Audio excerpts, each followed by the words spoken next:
last year I was trying to get hold of you, but yeah, God knows how the OP went down. Yes, but the thing is that I've thought about it so many times. Your rap style is so unique. How did the journey start? Who is Sarkodie? What's the name of your family? What's your family compound? How did you understand? Did your parents make it hard for you to, be in music? Or what happened? Yes. Where did you surface from at the beginning of your journey? That this is how I'm going to handle my vibe. Yeah. I think from beginning then I used to rap to my people in Ghana. So it was more about, no, as in Ghanaians, only Ghanaians. So it was more about what I was saying. Oh, okay. So I didn't think about delivery and style.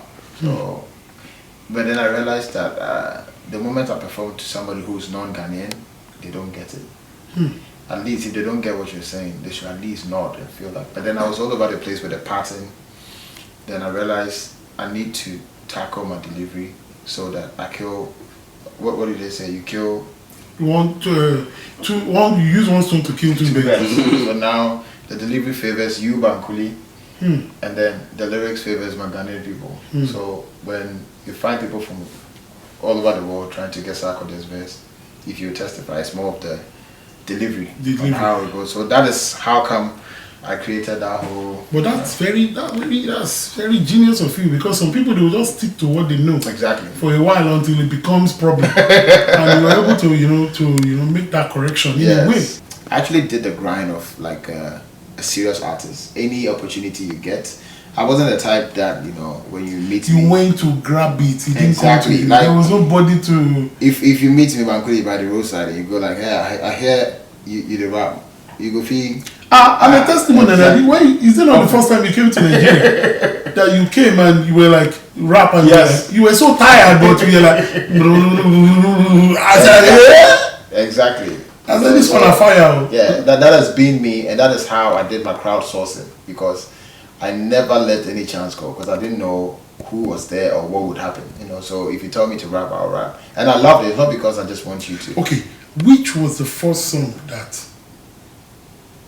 caught the attention of the whole Ghana, community in terms of the country? From your song, which one is the first one that entered like commercially successful? Yes, that bam. That one, yeah. I'll give it to Baby featuring Mugiz. Who produced it? To this Q-Beat. Q-Beat brought me into it. Q-Beat, two producers, Q-Beat and J-So. These two people brought me into the industry. Their sound is what created Sarkodie. Yeah. So Baby was the biggest song. How did you meet Q-Beat? How did I even meet Q-Beat? We are on Tama. Me, R2Bs, Q-Beat. It's a whole family in Tama. So we run. It's the same hustling, trying to. In there. You always visit each other at different places. Yeah, so I think we met at the studio. We decided to work. I think because he knew. Before I met Q-Beat, I was, as I told you, I was on the radio battling, I was on the street, so the name was there, but there was no commercial appeal at that point. So when I met him, when I met him was when we did Baby. Mugiz sang the hook, and that was like the icing on the cake. Now finally you have a song on the radio. Wow. Yeah. That people can officially go to like, okay, now that guy where they worry us with this. Yes. And from that time till now, because you are such, you have a very calm personality. Yeah.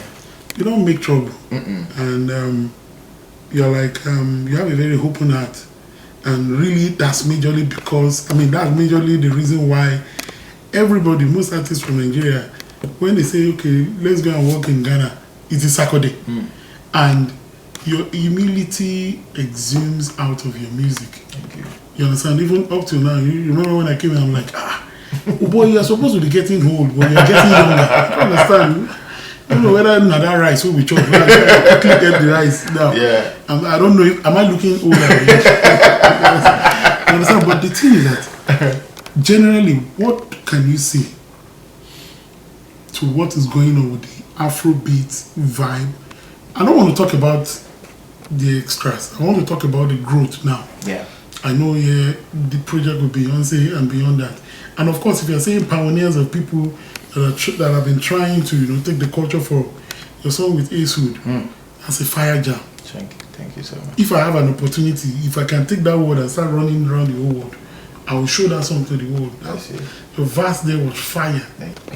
And of course, subsequent collaborations, which can you point to is one, I know you have so many you love.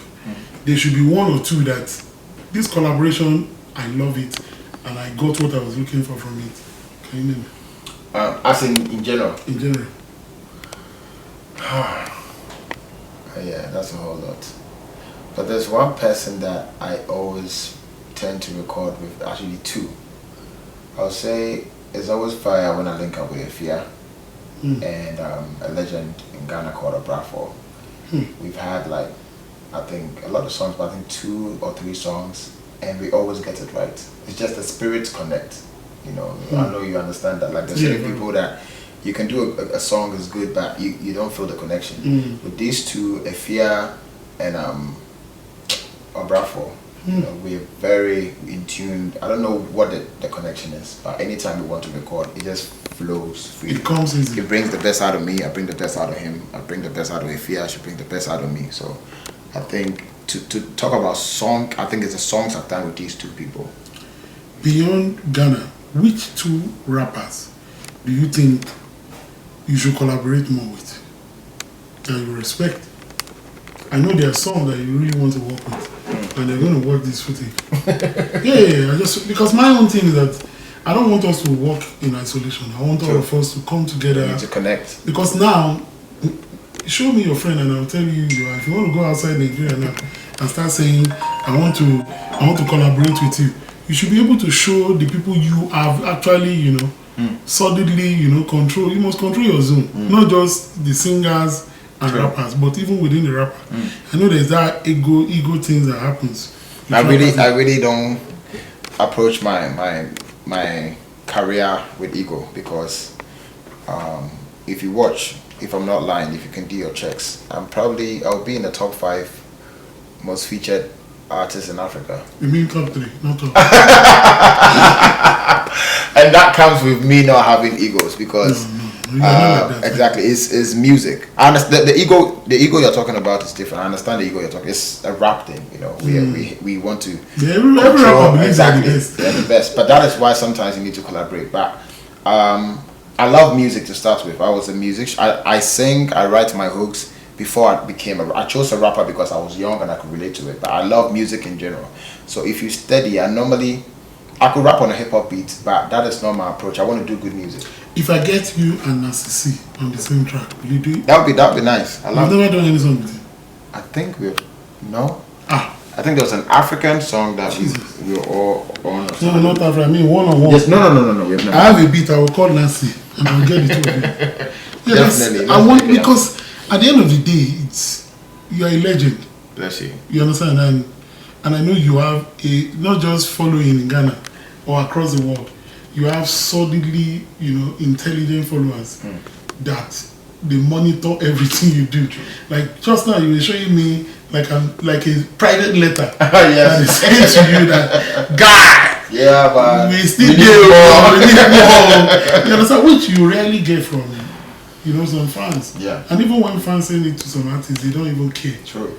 You understand? I must say, you know, I don't even know what to ask you. Thank you. You understand what I'm saying? The most important thing is that the growth of African music, the growth of Afrobeat, because Afrobeat is not just Nigerian, you know, it's for us all now. True. So, what do you see?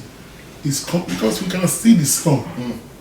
Now we all have bragging right to go and smash the door and to do better deals. You understand what I'm saying? What can you say about that? I think when you came in, we had that conversation. That was the first thing we actually were like all over about, because your state of mind, Bankulli, that is why I connect with you. I think you see the bigger picture.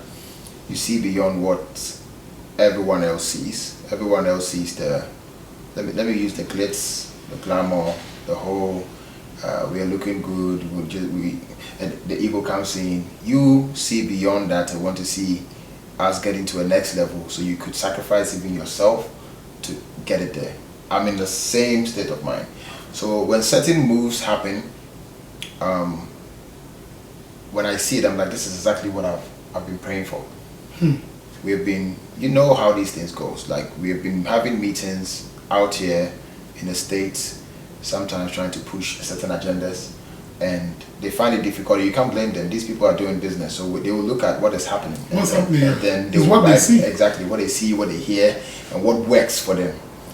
But what happened with Beyonce at this point makes our conversations easier. Now we don't need to come and explain anything to you. No, your queen is back home. No, it's simple. Just go and buy the album. Exactly, and you understand. You know what the conversation is. So it's a big thing for us, and I feel when I saw the whole thing, it has nothing to do with. Congrats to the artists on the feature, but it's beyond that. They are representing Africa. Like you should see me when they were playing the AFCON when Ghana was in there. It's the same with the World Cup. Any African country that's in the World Cup, you'll find me jumping because when Ghana wins, it's beyond the players. You know, it has to do with anytime I go somewhere and get to the immigration, you go, "You're from Ghana, oh, Asamoah Gyan." Like, then I have the glory. So if you don't have anything else representing us as a people, we are just there. You know, so anything that makes it easier for me. So now when I'm doing Afrobeat, I don't need to explain to you too much what the sound is. If you want to know the sound I'm playing, I'm playing, yes. This is what I'm representing to me. I would like to know. I have my following, I have market, people are there. People want to consume because at the end of the day, US market, African non-immigrants, they are all scattered around the world. True. The same thing in UK, Europe, and whether I like it or not, if you mention one thing that unify anybody that is from Africa, it is music and sport. True. And of course, movies. True. But now, music has taken control of everything. You understand? Right here in London, I remember some of my friends that are always very scared. They're always very scared of, mentioning they're from Africa or they're Ghanaians or Nigeria. But now, it's a trend. It's a trend. It's the in thing to be, to talk about Afrobeat, to dance Zanku, to draw, to chop quiet. Everybody mentions. It's quite crazy this is happening. Even the food it's crazy this is happening. It gives us confidence to enter anywhere, Stop cab, enter black cab, tell black cabs, I better drop me. Before true. It's not like that, it's scary. Yes. You understand? So you even feel shy to represent your look sometimes. Even sometimes I want to wear my kaftan way back. And then you look weird when you wear that, but now you can see all the ladies in their African prints, very beautiful. So it makes us not try too much to be something that we are not. So for Beyonce doing this, my hat's off to the queen. She's given us a mileage that I know we would definitely get there, but this is a mileage that's taking that name forward. That bridge. Because every media in the world is talking about it. Yes. So we are here. Afrobeat has always been there, but this is like a good stamp to give us that recognition that's deserved, for Afrobeat. So I support it 100, and I think we should push more. And with you and people like you connecting the dots is very necessary. Not enough people are sacrificing themselves for the betterment of this industry. Everybody is trying to make it, and I think I had this advice from one person in the States. I don't want to mention his name, but I talked to him years ago, and he was everyone knows the person I'm talking about, but this is a person that I thought I was going to present Afrobeat to, and I got there and he was telling me about Wiz, David, R2Bs, and I was like, and I kept quiet. And he was telling me about the beef way back with Wiz and Dave. I'm like, so you people know these things? They know everything, though. And then, but what he said, which was like an eye opener for me, was he said, the only way you guys can come in is when you come together and unified and invade. Because when you come divided, it will never work. It won't. It won't. So it makes sense. And even if you think about it, if one person should make it in the so-called international scene, and my sound is this, how do they playlist that? They can't playlist only a song. They need to playlist Afrobeats, because they playlist dancehall session, they playlist country, they can play. That's sense. Yes. So if you want to go alone, no. They can't put you in Asha like that.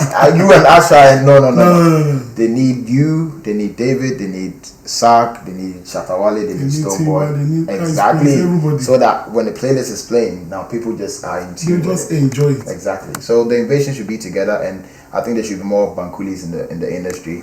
And bro, God bless you. I don't know how you do this. How you could deal with all the egos and still put that aside and think more of the bigger picture. That's a true leader. And on behalf of Afrobeat artists, we say thank you and keep doing thank you job. too. Bless you for answering my phone call. Even when they don't answer, I keep on. They should. When Bankulli hits you up, make sure you pick up. No. It's very necessary. Then you pick up. You can have it. Thank you very much. Bless you. Yeah, nice one. Bless you.